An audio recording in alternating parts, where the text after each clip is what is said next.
이게 다 뭐야? 믿을 수가 없어. 아버지, 이게 뭐예요? 아들 손에 들린 건 장롱 깊숙이 숨겨져 있던 두꺼운 봉투 묶음이었습니다. 아버지는 잠시 얼어붙더니 그건 건드리지 말랬지. 낮게 떨리는 목소리로 말했습니다. 그날 이후 우리 가족의 태도는 완전히 바뀌기 시작했습니다. 평생 무시만 받던 아버지에게 도대체 어떤 비밀이 있었던 걸까요? 아침 6시, 박동수는 눈을 떴습니다. 낡은 이불을 개고 일어나는 동작이 예전보다 느렸습니다. 허리를 펴려 할 때마다 무릎이 삐걱거렸습니다. 그래도 그는 매일 같은 시간에 일어났습니다. 습관이었습니다. 부엌으로 가서 물을 끓였습니다. 찬장을 열자 라면 3개가 보였습니다. 냉장고에는 김치와 계란 2개가 전부였습니다. 동수는 라면 하나를 꺼내 냄비에 넣었습니다. 이것도 사치지 뭐. 그는 혼잣말을 했습니다. 면이 익는 동안 창밖을 바라봤습니다. 골목길은 여전히 조용했습니다. 이 집에서 산 지 30년이 넘었습니다. 아이들이 뛰놀던 마당은 이제 잡초만 무성했습니다. 라면을 먹고 설거지를 했습니다. 설거지를 하면서도 그는 핸드폰을 확인했습니다. 아들에게서 온 메시지는 없었습니다. 지난주에 잘 지내세요라는 짧은 문자를 받은 게 마지막이었습니다. 동수는 안방 벽에 걸린 낡은 액자를 바라봤습니다. 25살, 젊은 시절에 자신이 웃고 있었습니다. 옆에는 아내가 있었습니다. 그때는 모든 게 가능해 보였습니다. 그때로 돌아갈 수만 있다면. 그러나 돌아갈 수는 없었습니다. 30년 전, 동수는 작은 공장을 운영했습니다. 플라스틱 부품을 만드는 일이었습니다. 처음 몇 년은 괜찮았습니다. 직원도 10명쯤 고용했습니다. 아들 준영이 초등학교에 입학할 때는 학원비도 넉넉히 댈 수 있었습니다. 문제는 욕심이었습니다. 이 정도로는 부족해. 더 크게 벌어야 해. 동수는 대출을 받아 공장을 확장했습니다. 새 기계를 들여오고 더 큰 주문을 따냈습니다. 그러나 경기가 나빠졌습니다. 거래처가 하나둘 문을 닫았습니다. 외상값을 받지 못했습니다. 결국 공장은 문을 닫았습니다. 빚은 남았습니다. 집도 팔았습니다. 아내는 낮에는 식당에서 일했고 밤에는 청소 일을 했습니다. 동수도 이곳저곳 막노동을 다녔습니다. 그러나 빚은 좀처럼 줄지 않았습니다. 아들 준영은 고등학교를 겨우 졸업했습니다. 대학은 포기했습니다. 그 아이는 아버지를 원망했습니다. 말로 하지 않았지만 눈빛에서 보였습니다. 왜 하필 우리 집이 이래야 해? 동수는 그 눈빛을 평생 잊을 수 없었습니다. 아내는 5년 전에 세상을 떠났습니다. 과로였습니다. 동수는 장례식장에서 아들의 차가운 시선을 견뎌야 했습니다. 아버지가 죽였어요. 준영은 그렇게 말했습니다. 동수는 아무 말도 하지 못했습니다. 사실이었으니까요. 오후가 되자 동수는 집 앞 평상에 앉았습니다. 햇볕이 따뜻했습니다.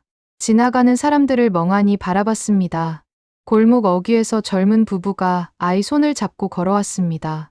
아이가 웃으며 뛰어갔습니다. 부부도 미소를 지었습니다. 동수는 그 모습을 오래 바라봤습니다.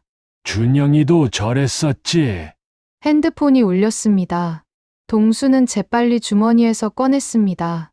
아들이었습니다. 가슴이 두근거렸습니다. 여보세요? 아버지, 저 준영이에요. 그래. 준영아. 다음 주 일요일에 잠깐 들를게요. 은지 말이 병원비 영수증 좀 확인해야 한대요. 동수의 가슴이 철렁했습니다. 아니다. 그런 건 괜찮다. 그냥 얼굴만 보러 와라. 아버지, 또 병원비 밀리면 안 되잖아요. 건강보험 혜택 제대로 받는지도 확인해야 하고. 그래, 알았다. 그럼 일요일에 갈게요. 통화가 끊어졌습니다. 동수는 핸드폰을 천천히 내려놓았습니다. 손이 떨렸습니다. 병원비 영수증, 건강보험 혜택. 아들은 아버지가 아니라 부담을 확인하러 오는 것이었습니다. 저녁이 되었습니다. 동수는 남은 라면 하나를 끓였습니다. 국물까지 다 마셨습니다. 아까운 음식이었습니다. 설거지를 하고 거실로 돌아왔습니다. TV를 켰습니다. 뉴스가 나왔습니다. 경제가 어렵다는 내용이었습니다. 젊은 세대가 힘들다는 이야기도 나왔습니다. 다들 힘들지 뭐. 동수는 TV를 끄고 불을 껐습니다. 어둠 속에서 천장을 바라봤습니다. 나만 없으면 다들 편할 텐데. 그런 생각이 들었습니다. 자주 드는 생각이었습니다. 그러나 죽을 용기는 없었습니다. 아내에게 미안했고 아들에게도 미안했습니다. 죽음마저도 그들에게 짐이 될 것 같았습니다. 동수는 눈을 감았습니다. 잠은 오지 않았습니다. 그저 내일이 오기를 기다렸습니다. 내일도 오늘과 같을 것이었습니다. 그렇게 그는 살았습니다. 아무도 필요로 하지 않는 사람처럼. 그러나 아직은 숨을 쉬며. 그날 밤, 동수는 꿈을 꿨습니다. 젊은 시절로 돌아간 꿈이었습니다. 공장이 돌아가고, 아내가 웃고, 아들이 뛰어노는 꿈이었습니다. 그러나 꿈은 곧 악몽으로 변했습니다. 공장이 무너졌습니다. 아내가 쓰러졌습니다. 아들이 등을 돌렸습니다. 동수는 꿈속에서 울부짖었습니다. 미안하다. 미안해. 그러나 아무도 돌아보지 않았습니다. 다음 날 아침, 동수는 또다시 6시에 눈을 떴습니다. 어제와 같은 아침이었습니다. 그리고 내일도 그럴 것이었습니다. 그렇게 그의 하루는 계속되었습니다. 목요일 오후 2시, 박동수는 거실 바닥에 쓰러져 있었습니다. 의식은 있었습니다. 그러나 몸을 움직일 수 없었습니다. 입술이 떨렸습니다. 말이 나오지 않았습니다. 오른쪽 팔과 다리에 감각이 없었습니다. 누구 없나요? 살려주세요. 목소리는 바람 소리보다 작았습니다. 1시간쯤 지났을까요? 현관문을 두드리는 소리가 들렸습니다. 동수 씨, 계세요? 옆집 김순자 할머니였습니다. 그녀는 매주 목요일마다 반찬을 나눠주곤 했습니다. 동수 씨? 문이 열려 있다는 걸 확인한 순자는 안으로 들어왔습니다. 거실에 쓰러진 동수를 발견한 순간, 그녀는 비명을 질렀습니다. 아이고, 큰일 났네. 순자는 재빨리 119에 전화했습니다. 그리고 동수의 핸드폰에서 아들의 번호를 찾아 연락했습니다. 준영이 병원에 도착한 건 저녁 6시였습니다. 응급실 커튼 너머로 아버지가 보였습니다. 산소 마스크를 쓰고 누워 있었습니다. 얼굴은 창백했고 눈은 감겨 있었습니다. 보호자 되시죠? 의사가 다가왔습니다. 네, 아들입니다. 경미한 뇌졸중입니다. 다행히 빨리 발견되어서 큰 후유증은 없을 것 같습니다. 일주일 정도 입원 관찰이 필요합니다. 준영은 고개를 끄덕였습니다. 안도보다는 피곤함이 먼저 밀려왔습니다. 입원비는 보호자분이 원무과에서 정산하시면 됩니다. 의사는 그렇게 말하고 떠났습니다. 준영은 아버지의 침상 옆에 섰습니다. 잠시 바라보다가 한숨을 내쉬었습니다. 또 이러시네. 그는 원무과로 향했습니다. 일주일 후 동수는 퇴원했습니다. 오른쪽 팔에 약간의 떨림이 남았지만 걷는 데는 문제가 없었습니다. 말도 조금씩 돌아왔습니다. 준영이 차로 아버지를 집까지 데려다 주었습니다. 은지도 함께였습니다. 차 안은 조용했습니다. 라디오 소리만 작게 흘렀습니다. 아버지, 혼자 사시는 건 이제 위험해요. 준영이 말했습니다. 괜찮다. 이제 조심할게. 동수의 목소리는 여전히 약했습니다. 조심한다고 되는 게 아니잖아요. 이번에도 옆집 할머니가 못 찾으셨으면 어쩔 뻔했어요. 은지가 끼어들었습니다. 요양원 알아봐야 할 것 같은데요. 동수는 아무 말도 하지 않았습니다. 창밖만 바라봤습니다. 집에 도착했습니다. 준영이 아버지를 부축해 안으로 들어갔습니다. 은지는 짐을 들고 뒤따라왔습니다. 집이 너무 지저분하네요. 은지가 인상을 찌푸렸습니다. 먼지가 쌓인 가구들, 정리되지 않은 신문들, 곰팡이 냄새가 났습니다. 아버지, 우리가 좀 정리하고 갈게요. 준영이 말했습니다. 아니다, 괜찮아. 괜찮지 않아요. 이러다 또 쓰러지시면 어떡해요? 준영은 부엌으로 갔습니다. 은지는 안방으로 향했습니다. 은지는 장롱을 열었습니다. 낡은 옷가지들이 걸려 있었습니다. 아래쪽 서랍을 열자 낡은 이불과 담요가 보였습니다. 이것도 다 버려야겠네. 그녀가 이불을 꺼내는 순간 뭔가 바닥에 떨어졌습니다. 두툼한 봉투였습니다. 은지는 봉투를 집어 들었습니다. 묵직했습니다. 여러 개가 더 있었습니다. 장롱 뒤쪽 깊숙한 곳에 숨겨져 있었습니다. 여보, 은지가 준영을 불렀습니다. 목소리가 떨렸습니다. 준영이 안방으로 뛰어왔습니다. 왜 그래? 은지는 봉투들을 보여줬습니다. 이거 돈 아니야? 두 사람은 봉투를 열었습니다. 손이 떨렸습니다. 기대감이 얼굴에 드러났습니다. 그러나 안에는 현금이 없었습니다. 종이 뭉치들이었습니다. 영수증이었습니다. 수십 장, 아니 수백 장의 영수증과 서류들이었습니다. 준영이 하나씩 꺼내 읽었습니다. 사랑의 집 고아원 후원금 영수증, 박준영 아버지 명의 매월 10만 원. 희망장학재단 후원 확인서, 박준영 후 매월 5만 원. 지역아동센터 정기, 귀부, 내역, 후원자 박준영 아버지 매월 8만 원. 준영의 손이 멈췄습니다. 이게 뭐야? 은지도 다른 봉투를 열었습니다. 마찬가지였습니다. 전부 후원 영수증과 기부 확인서였습니다. 날짜를 보니 10년 전부터 시작된 것들이었습니다. 어떤 것은 20년 전 것도 있었습니다. 여보, 이거 봐. 은지가 한 장을 내밀었습니다. 감사합니다. 귀하의 후원으로 저희 아이들이 따뜻한 겨울을 보낼 수 있었습니다. 고아원 원장 드림. 편지였습니다. 손글씨로 정성껏 쓴 감사 편지였습니다. 준영은 봉투들을 모두 바닥에 쏟아냈습니다. 수백 장의 서류가 쏟아졌습니다. 후원 내역, 기부 영수증, 감사 편지, 모두 박준영 아버지라는 이름으로 되어 있었습니다. 준영의 얼굴이 굳어졌습니다. 아버지가 왜 이런 걸? 은지가 계산기를 꺼냈습니다. 영수증들을 빠르게 확인했습니다. 여보, 이거 합치면 매달 20만 원이 넘어. 10년이면 2천만 원이 넘네. 준영의 목소리가 떨렸습니다. 그 돈이면 우리 애 학원비 몇 년치인데. 은지가 중얼거렸습니다. 준영은 거실로 나갔습니다. 아버지는 낡은 소파에 앉아 있었습니다. 고개를 숙이고 있었습니다. 아버지, 동수가 고개를 들었습니다. 준영의 표정을 보고 무슨 일인지 알았습니다. 이게 뭡니까? 준영이 영수증 몇 장을 내밀었습니다. 동수는 아무 말도 하지 않았습니다. 아버지, 왜 이런 걸 하신 거예요? 돈이 어디 있다고? 그냥 하고 싶어서. 하고 싶어서요? 아버지 병원비도 제대로 못 내시면서요? 동수는 입술을 깨물었습니다. 우리가 얼마나 힘든지 아세요? 대출 이자 갚고 애 학원비 대고 생활비 쓰고 나면 남는 게 없어요. 그런데 아버지는 남한테 돈을 퍼주고 계셨던 거예요? 미안하다. 미안하다고 되는 게 아니잖아요.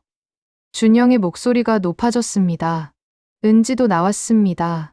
아버님, 이건 좀 심하신 것 같아요. 우리가 얼마나 힘들게 사는데. 알아. 다 내 잘못이야.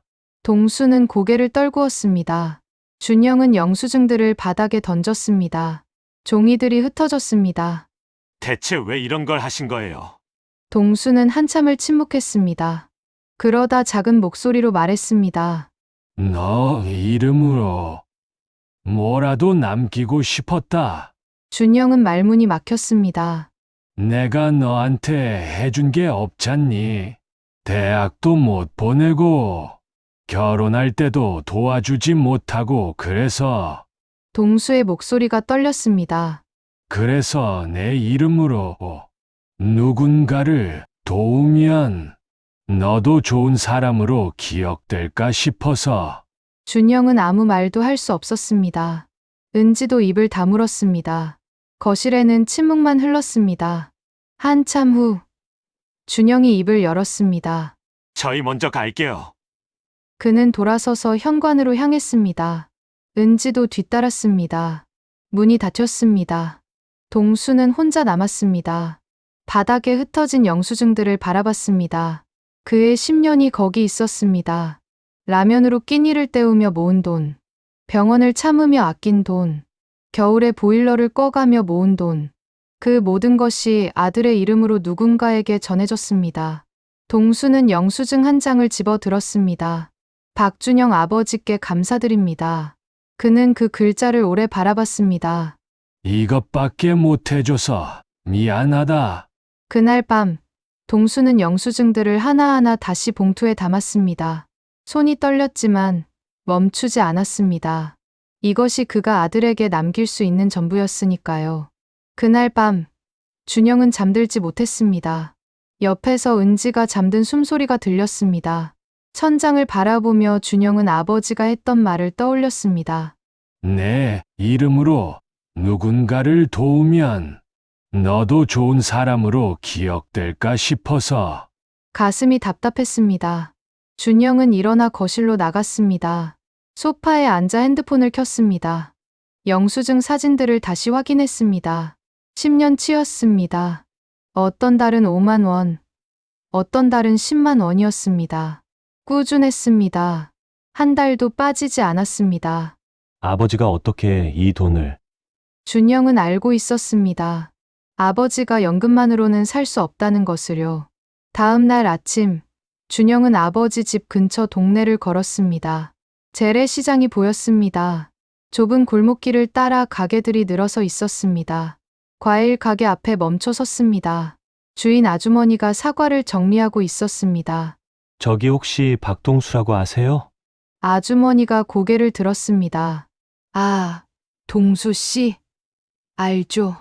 아드님이세요? 내 아버지가 여기 자주 오시나요? 자주 오시죠. 맨날 제일 싼 거만 사 가시던데 상한 과일 있으면 그것도 달라고 하시고.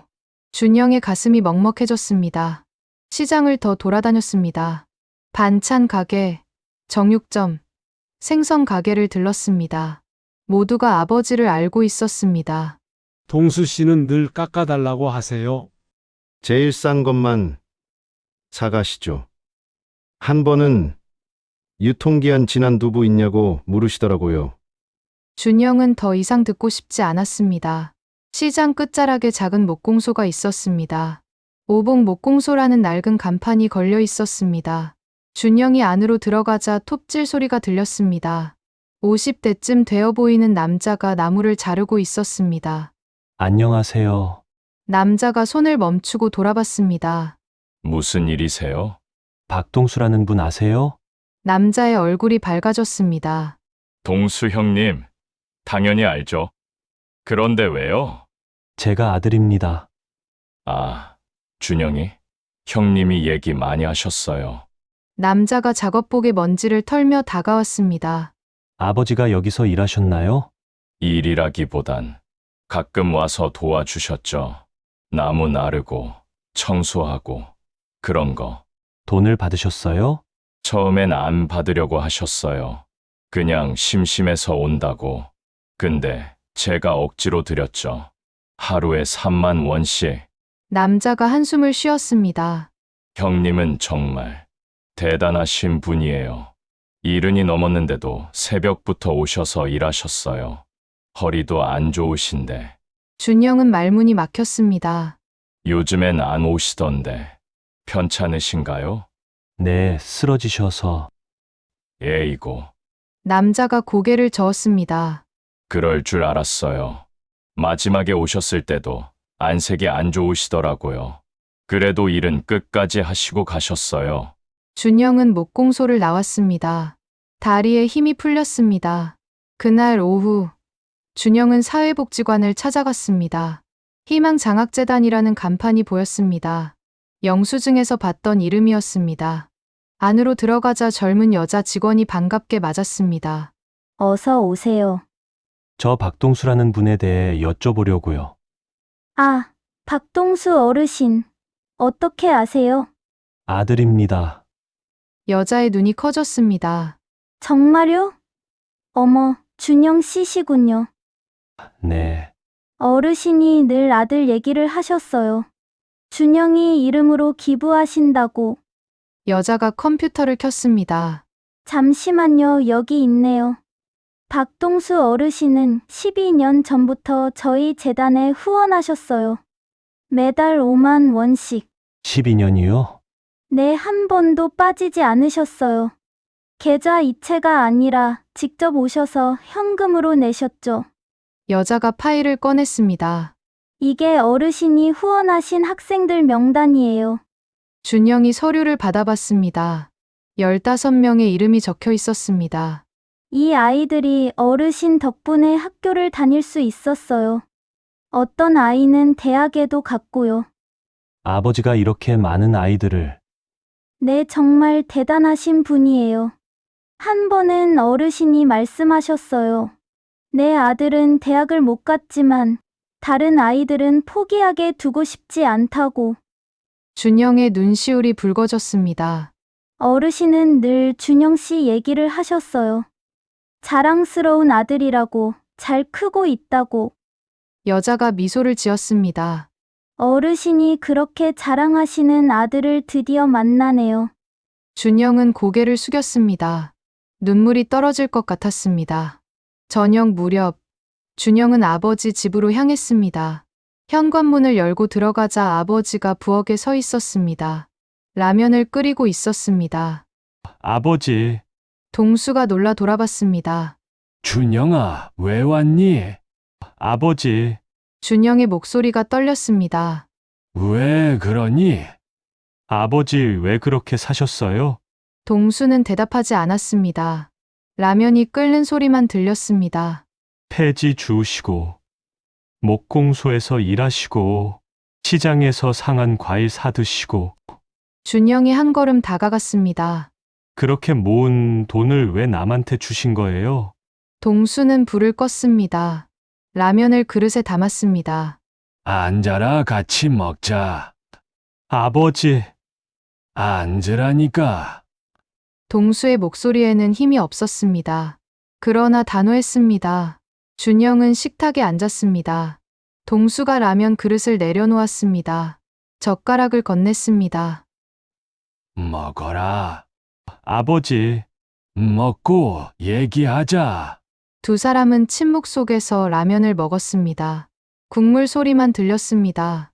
한참 후, 동수가 입을 열었습니다. 너 고등학교 3학년 때 기억나니? 네. 너는 공부를 잘했어. 전교 10등 안에 들었지. 선생님이 서울대도 갈 수 있다고 했어.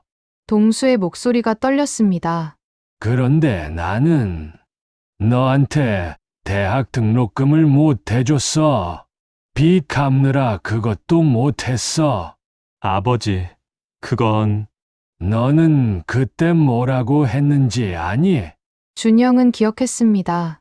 괜찮아요. 아버지. 저 일하면서 다닐게요. 그때 아버지의 얼굴을 기억했습니다. 무너지는 얼굴이었습니다. 나는 그때부터 죽고 싶었어.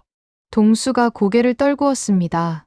아들 하나 대학 못 보내는 나비가 무슨 소용이냐 싶었지. 아버지, 그런데 죽을 수도 없더라. 죽으면 너한테 더 짐이 될 것 같아서. 동수는 젓가락을 내려놓았습니다. 그래서 생각했어. 살아있는 동안 너한테 뭐라도 해줘야겠다고. 돈은 못 줘도 좋은 이름이라도 남겨주자. 그래서 제 이름으로 그래, 내 이름으로 누군가를 도우면 사람들이 너를 좋은 사람으로 기억할 거야. 내가 망쳐놓은 내 인생에 그것만이라도 보태고 싶었어. 준영은 더 이상 참을 수 없었습니다. 눈물이 쏟아졌습니다. 아버지 제가 뭘 바랐겠어요. 그냥 아버지가 편하게 사셨으면 좋겠어요. 나는 괜찮아. 괜찮지 않아요. 라면만 드시고 폐지 주우시고 병원도 안 가시면서 준영이 소리쳤습니다. 제발 이제 그만하세요. 동수는 아무 말도 하지 않았습니다. 두 사람은 한참 동안 침묵했습니다. 밤이 깊어졌습니다. 준영은 아버지 집을 나섰습니다. 차에 앉아 있었지만 시동을 걸지 않았습니다. 핸드폰이 울렸습니다. 은지였습니다. 여보, 어디야? 왜 이렇게 늦어? 아버지 집에 있어. 또, 무슨 일 있어? 준영은 대답하지 않았습니다. 여보, 은지야. 우리 뭘 잘못한 것 같아. 전화 너머로 은지의 한숨이 들렸습니다. 무슨 소리야? 아버지가 우리 생각보다 훨씬 힘들게 사셨어. 그건 나도 알아. 근데 우리가 어떻게 해줄 수 있어? 우리도 힘들잖아. 그래도 여보, 정신 차려. 우리 애도 키워야 하고, 대출도 갚아야 해. 시아버지까지 챙기긴 어렵다고. 알아. 준영은 전화를 끊었습니다. 창밖을 바라봤습니다. 아버지 집에 불이 꺼졌습니다. 그는 시동을 걸었습니다. 그리고 집으로 향했습니다. 그러나 가슴속 답답함은 사라지지 않았습니다. 그날 밤, 준영은 또다시 잠들지 못했습니다. 아버지의 말이 계속 맴돌았습니다. 좋은 이름이라도 남겨주고 싶었어. 준영은 핸드폰을 켰습니다. 영수증 사진들을 다시 봤습니다. 12년치, 수백 장. 아버지의 인생이 거기 있었습니다. 나는 대체 뭘 한 거지? 준영은 스스로에게 물었습니다. 그러나 답은 없었습니다. 일주일이 지났습니다. 준영은 매일 아버지 집에 들렀습니다. 출근하기 전, 퇴근한 후, 들를 수 있는 시간은 모두 썼습니다. 은지는 처음에 불평했습니다. 매일 가야 해. 우리 애도 봐야 하는데. 미안해. 조금만 참아줘. 준영의 목소리에는 간절함이 있었습니다. 은지는 더 이상 말하지 않았습니다. 화요일 아침, 준영은 아버지 집 냉장고를 열었습니다. 김치와 계란이 전부였습니다. 어제와 똑같았습니다. 아버지, 이것밖에 없어요? 그것만 있으면 됐지. 동수는 거실에서 신문을 보고 있었습니다. 준영은 마트에 갔습니다. 카트에 고기, 야채, 과일, 반찬을 담았습니다. 계산대에서 영수증을 받을 때 금액을 봤습니다. 13만 원. 평소 장 보는 것보다 많았습니다. 그러나 아깝지 않았습니다. 집으로 돌아와 냉장고를 채웠습니다. 아버지는 멀뚱히 지켜봤습니다. 이렇게까지 안 해도 되는데. 아버지, 제대로 드셔야죠. 나 혼자 먹기에는 너무 많아. 제가 자주 올게요. 같이 먹으면 돼요. 동수는 아무 말도 하지 않았습니다. 그러나 눈가가 붉어졌습니다. 그날 저녁, 준영은 아버지와 함께 저녁을 먹었습니다. 삼겹살을 구웠습니다. 상추와 쌈장도 준비했습니다. 오랜만에 제대로 된 식사였습니다. 맛있어요. 아버지? 그래, 맛있다. 동수는 천천히 고기를 씹었습니다. 한참 먹다가 젓가락을 내려놓았습니다. 준영아, 네. 나는 정말 미안하다. 왜요? 너한테 아무것도 못 해줘서, 아버지 노릇 제대로 못해서. 준영은 고개를 저었습니다. 아버지, 그런 말씀 마세요. 아니야, 사실이잖니. 다른 애들은 아버지가 대학 보내주고 결혼할 때 집도 사주는데 나는 너한테. 아버지, 준영이 말을 끊었습니다. 저는 아버지가 부끄럽다고 생각했어요. 솔직히 말하면요. 동수의 얼굴이 굳어졌습니다. 사업 실패하시고, 빚 지시고, 우리 가족이 힘들어진 거. 다 아버지 탓이라고 생각했어요. 그래, 맞는 말이다. 근데 제가 틀렸어요. 준영의 목소리가 떨렸습니다. 아버지는 포기하지 않으셨어요. 쓰러져도 일어나셨고, 힘들어도 남을 도우셨고, 저보다 훨씬 대단한 사람이셨어요. 준영아, 저야말로 죄송해요. 아버지가 어떻게 사시는지도 몰랐고, 관심도 없었어요. 그저 짐으로만 생각했어요. 준영은 고개를 숙였습니다. 아버지, 용서해 주세요. 동수는 눈물을 닦았습니다. 손등으로 눈가를 훔쳤습니다. 내가 뭘 잘못했니? 다 내 탓이지. 아니에요. 제가 잘못했어요. 두 사람은 한참 동안 말없이 앉아 있었습니다. 주말, 준영은 은지와 딸 지우를 데리고 아버지 집을 찾았습니다. 은지는 내키지 않는 표정이었습니다. 그러나 거절하지 않았습니다. 할아버지, 6살 지우가 뛰어들었습니다. 동수는 손녀를 보자 얼굴이 환해졌습니다. 아이고, 우리 지우 왔네. 할아버지, 선물이요. 지우가 작은 봉투를 내밀었습니다. 그림이 그려진 카드였습니다. 할아버지, 사랑해요. 동수는 카드를 받아 들었습니다. 한참을 들여다봤습니다. 고맙다, 우리 지우. 은지는 부엌으로 갔습니다. 냉장고를 열자 음식이 가득했습니다. 놀란 표정이었습니다. 아버님, 이거 누가 사드렸어요? 준영이가. 내가 산 거야. 준영이 옆에서 말했습니다. 은지는 잠시 망설이다가 입을 열었습니다. 아버님, 제가 죄송해요. 뭐가? 그동안 너무 몰랐어요. 아버님께서 어떻게 사시는지도. 동수는 고개를 저었습니다. 아니야, 너희도 힘들잖니? 나까지 챙기긴 어렵지. 그래도 가족인데 제가 너무 차가웠어요. 은지의 목소리가 작아졌습니다. 앞으로는 제가 자주 올게요. 반찬도 해드리고. 그렇게까지 안 해도 돼. 아니에요, 해야 해요. 은지는 처음으로 시아버지와 눈을 마주쳤습니다. 저녁을 준비했습니다. 은지가 된장찌개를 끓였습니다. 준영은 고기를 구웠습니다. 지우는 할아버지 옆에 앉아 그림을 그렸습니다. 오랜만에 온 가족이 모였습니다. 밥을 먹으며 이런저런 이야기를 나눴습니다. 지우가 유치원에서 있었던 일을 신나게 얘기했습니다. 동수는 손녀 이야기를 들으며 계속 웃었습니다. 식사 후 준영은 장롱 앞에 섰습니다. 아버지, 이 봉투들 어떻게 할까요? 동수는 잠시 생각했습니다. 그냥 두자, 내 인생이니까. 제가 보관해도 될까요? 왜? 나중에 지우한테 보여주고 싶어요. 할아버지가 어떤 분이셨는지. 동수는 고개를 끄덕였습니다. 그래, 좋다.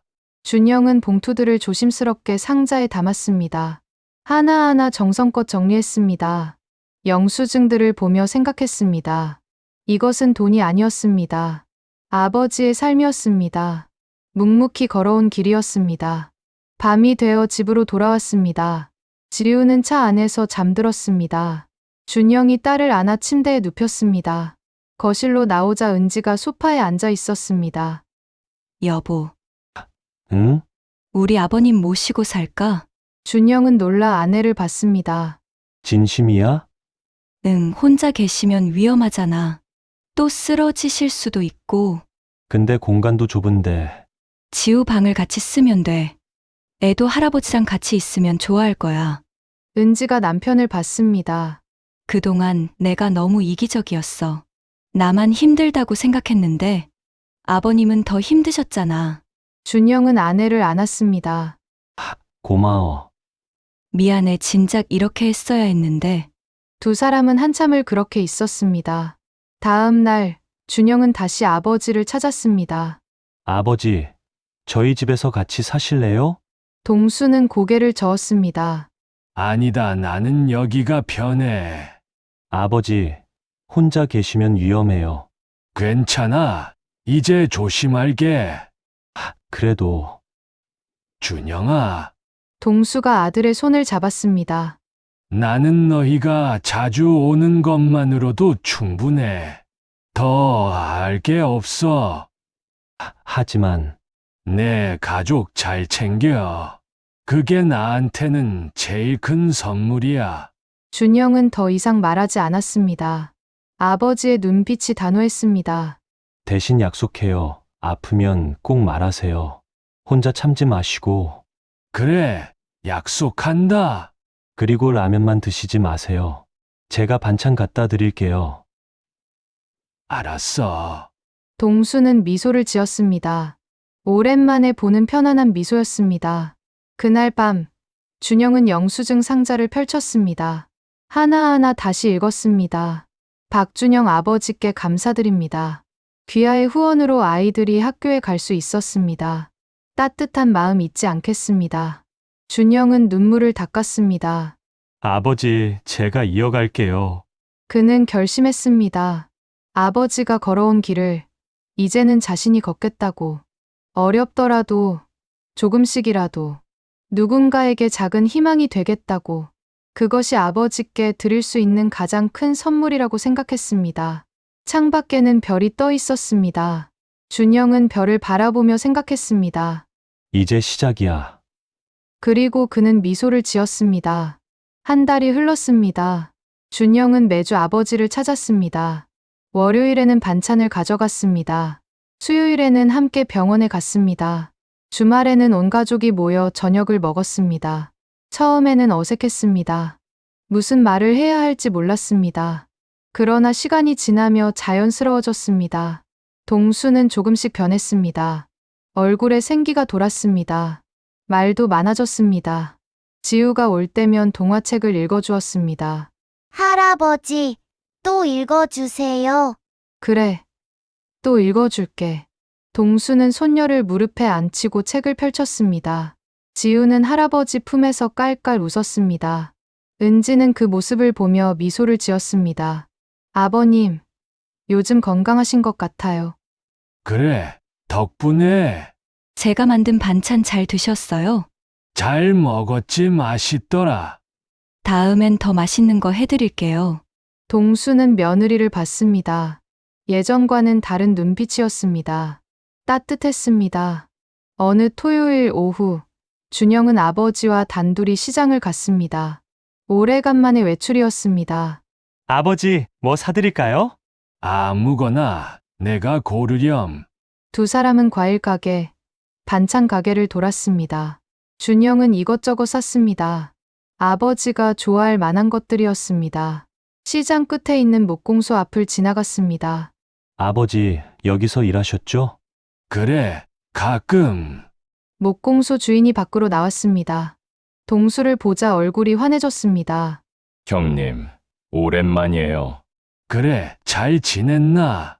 그러며 형님은 괜찮으세요? 많이 편찮으셨다던데. 이제 괜찮아. 다행이네요. 형님 없으니까 일손이 딸려서 큰일이었어요. 준영이 옆에서 말했습니다. 아버지, 여기서 얼마나 일하셨어요? 한 5년쯤.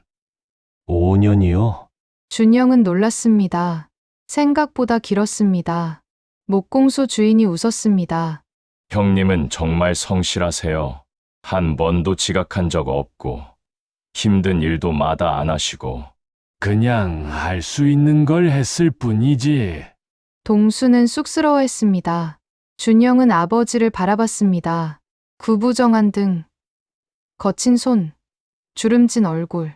그 모든 것이 새롭게 보였습니다. 이분이 자신을 위해 얼마나 많이 희생했는지 이제야 알았습니다. 집으로 돌아오는 길, 준영이 말했습니다. 아버지, 이제 일 안 하셔도 돼요. 괜찮아. 나는 일하는 게 좋아. 몸이 안 좋으시잖아요. 많이 나아졌어. 이 정도면 충분해. 동수는 하늘을 올려다봤습니다. 날씨가 맑았습니다. 준영아, 네, 나는 너한테 할 말이 있어. 뭔데요? 미안하다. 준영은 걸음을 멈췄습니다. 평생 너한테 제대로 못 해줬어. 아버지 노릇도 못 했고. 아버지, 그런 말씀. 아니야, 사실이야. 다른 애들은 아버지가 많이 도와주는데 나는 너한테 짐만 됐잖니. 동수의 목소리가 낮아졌습니다. 그래서 내 이름으로라도 뭔가 남기고 싶었어. 내가 못 해준 것들을 다른 방식으로라도. 준영은 아버지의 손을 잡았습니다. 아버지, 저는 행복했어요. 뭐, 힘든 적도 있었지만 아버지가 포기하지 않으시는 모습을 봤어요. 쓰러져도 일어나시고 남 도우시고 그게 저한테는 가장 큰 가르침이었어요. 동수는 아들을 봤습니다. 그리고 이제 알았어요. 제가 얼마나 사랑받고 있었는지. 준영의 목소리가 떨렸습니다. 아버지가 모은 그 영수증들. 그게 제 진짜 유산이에요. 돈보다 훨씬 소중한. 동수는 눈물을 닦았습니다. 고맙다. 그렇게 생각해줘서. 두 사람은 한참 동안 그렇게 서 있었습니다. 그날 저녁, 온 가족이 모였습니다. 은지가 특별히 준비한 저녁이었습니다. 갈비찜, 잡채, 전, 나물, 상이 풍성했습니다. 아버님, 많이 드세요. 그래, 고맙다. 지우가 할아버지 옆에 앉았습니다. 할아버지, 저 오늘 유치원에서 칭찬받았어요. 그래, 우리 지우 대단한데. 선생님이 그림 잘 그린다고 했어요. 할아버지한테도 그림 그려줄래? 네, 할아버지 그려줄게요. 지우는 신이 나서 스케치북을 가져왔습니다. 크레파스로 할아버지를 그렸습니다. 동수는 손녀가 그리는 모습을 지켜봤습니다. 얼굴에 미소가 가득했습니다. 준영은 그 모습을 보며 생각했습니다. 이게 행복이구나. 큰 것이 아니었습니다. 화려하지도 않았습니다. 그저 가족이 함께 있는 것, 밥을 먹고, 웃고, 이야기하는 것, 그것만으로 충분했습니다. 식사 후, 준영은 아버지와 단둘이 베란다에 나왔습니다. 밤 공기가 시원했습니다. 별이 보였습니다. 아버지, 하나 제안할 게 있어요. 뭔데? 저희 집으로 오세요. 동수는 고개를 저었습니다. 아니야, 나는 여기가. 아버지, 준영이 말을 끊었습니다. 혼자 계시면 위험해요. 제발 함께 살아요. 너희 집은 좁잖니. 그래도 괜찮아요. 방법은 있어요. 지우는 지우도 좋아할 거예요. 할아버지랑 같이 있는 거. 동수는 한참을 망설였습니다. 나 짐이 될 텐데. 아니에요. 아버지는 짐이 아니에요. 준영이 아버지의 손을 잡았습니다. 가족이에요. 소중한 가족. 동수의 눈에 눈물이 고였습니다. 그동안 혼자 사느라 외로우셨죠? 아니야, 괜찮았어. 이제 외롭지 않으셔도 돼요. 저희가 있잖아요. 동수는 더 이상 참을 수 없었습니다. 눈물이 흘렀습니다. 고맙다, 정말 고맙다. 준영도 눈물을 닦았습니다. 저야말로 고마워요. 아버지, 이렇게 훌륭한 아버지를 둬서. 다음 주, 동수는 이사를 했습니다. 준영 가족이 모두 나와 도왔습니다. 짐이 많지 않았습니다. 옷가지 몇 벌, 낡은 이불, 그리고 장롱 속 봉투 상자. 아버지, 이 상자는 제가 들게요. 그래, 조심해서. 준영은 상자를 조심스럽게 옮겼습니다. 아버지의 인생이 담긴 상자였습니다. 새 집에 도착했습니다. 지우 방 옆 작은 방이 아버지 방이었습니다. 아버님, 여기에요. 좁아서 죄송해요. 아니야, 충분해, 고맙다. 동수는 방을 둘러봤습니다. 작았지만 깨끗했습니다. 창문으로 햇살이 들어왔습니다. 할아버지, 여기가 할아버지 방이에요. 지우가 뛰어들었습니다. 그래, 우리 지우, 이제 매일 볼 수 있겠네. 네, 저 할아버지랑 매일 놀 거예요. 동수는 손녀를 안았습니다. 가슴이 벅찼습니다. 그날 밤, 동수는 새 방에 누웠습니다. 낯선 천장이었습니다. 그러나 불편하지 않았습니다. 벽 너머로 지우의 웃음소리가 들렸습니다. 준영과 은지가 이야기하는 소리도 들렸습니다. 아, 이게 가족이구나? 동수는 눈을 감았습니다. 오랜만에 편안한 마음이었습니다. 10년 전, 아내가 세상을 떠났을 때 그는 생각했습니다. 이제 혼자 살다 죽을 거라고. 그러나 달랐습니다. 아들이 돌아왔습니다. 며느리도 마음을 열었습니다. 손녀는 매일 웃음을 주었습니다. 고맙습니다. 정말 고맙습니다. 동수는 누구에게랄 것도 없이 감사했습니다. 다음 날 아침, 온 가족이 식탁에 모였습니다. 은지가 아침을 준비했습니다. 된장찌개, 김치, 계란말이, 소박하지만 따뜻한 식사였습니다. 할아버지, 맛있어요? 응, 정말 맛있어. 지우가 할아버지 옆에 앉아 밥을 먹었습니다. 준영이 말했습니다. 아버지, 오늘 병원 가실 거죠? 그래, 정기 검진 날이야. 제가 모시고 갈게요. 아니다, 혼자 갈 수 있어. 아버지, 같이 가요. 저도 의사 선생님 말씀 들어야 해요. 동수는 고개를 끄덕였습니다. 은지가 말했습니다. 아버님, 점심은 제가 싸드릴게요. 병원 가셨다 오시면 드세요. 고맙다, 은지야. 제가 할 일이에요. 은지가 미소를 지었습니다. 처음 보는 따뜻한 미소였습니다. 병원에서 돌아온 후 준영은 아버지와 공원을 산책했습니다. 단풍이 물들기 시작했습니다. 바람이 선선했습니다. 아버지, 앞으로 뭐 하고 싶으세요? 글쎄, 별로 없는데. 소원 같은 거요. 동수는 잠시 생각했습니다. 그냥 너희가 행복했으면 좋겠어. 지우도 건강하게 자라고. 그것만이요? 그게 제일 큰 소원이야. 준영은 아버지를 봤습니다. 아버지, 저도 소원 있어요. 뭔데? 아버지가 하시던 거, 저도 이어가고 싶어요. 뭘? 기부요. 아버지처럼 누군가를 돕고 싶어요. 동수는 놀란 표정이었습니다. 너는 내 가족 챙겨야지. 할 수 있어요. 조금씩이라도. 아버지가 보여주셨잖아요. 준영이 미소를 지었습니다. 제 이름으로 할게요. 박준영. 아버지가 만들어주신 그 이름으로. 동수는 아들을 바라봤습니다. 눈시울이 붉어졌습니다. 고맙다, 정말. 아니에요. 제가 배운 거예요. 아버지한테서. 두 사람은 벤치에 앉았습니다. 햇살이 따뜻했습니다. 아버지, 아, 응, 사랑해요. 동수는 아들의 손을 잡았습니다. 나도 사랑한다.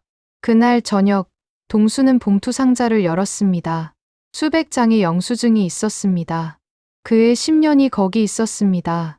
이제 이것은 끝이 아니었습니다. 시작이었습니다. 아들이 이어갈 것입니다. 그리고 언젠가 손녀도 알게 될 것입니다. 사랑은 이렇게 전해진다는 것을. 작은 것이라도 꾸준히 나누면 누군가에게 희망이 된다는 것을. 동수는 영수증 하나를 집어 들었습니다. 박준영 아버지께 감사드립니다. 그는 미소를 지었습니다. 이제 준영이가 할 차례야. 창밖으로 별이 보였습니다. 동수는 별을 보며 생각했습니다. 고맙습니다. 이렇게 살 수 있게 해주셔서. 그리고 그는 평온한 마음으로 잠자리에 들었습니다. 며칠 후, 준영은 희망장학재단을 찾았습니다. 젊은 여자 직원이 반갑게 맞았습니다. 준영 씨, 어떻게 오셨어요? 후원 신청하려고요. 정말요? 준영은 신청서를 꺼냈습니다. 이미 작성해온 것이었습니다. 매달 10만 원씩 후원하고 싶어요. 제 이름으로요. 여자는 신청서를 받아 들었습니다. 감사합니다. 큰 도움이 될 거예요. 아버지가 하시던 거예요. 이제 제가 이어가려고요. 정말 훌륭하세요. 아버지도, 아들도. 준영은 미소를 지었습니다. 밖으로 나오며 하늘을 올려다봤습니다. 구름 사이로 햇살이 비쳤습니다. 아버지, 제가 잘할게요. 그는 걸음을 옮겼습니다. 한 걸음, 한 걸음. 아버지가 걸었던 그 길을 따라서 그렇게 준영의 새로운 시작이 시작되었습니다. 그리고 그 길 끝에는 희망이 있었습니다. 지금까지 들어주셔서 감사합니다. 가족을 다시 보게 만든 이야기였다면 좋아요 한번, 구독 한번 부탁드립니다.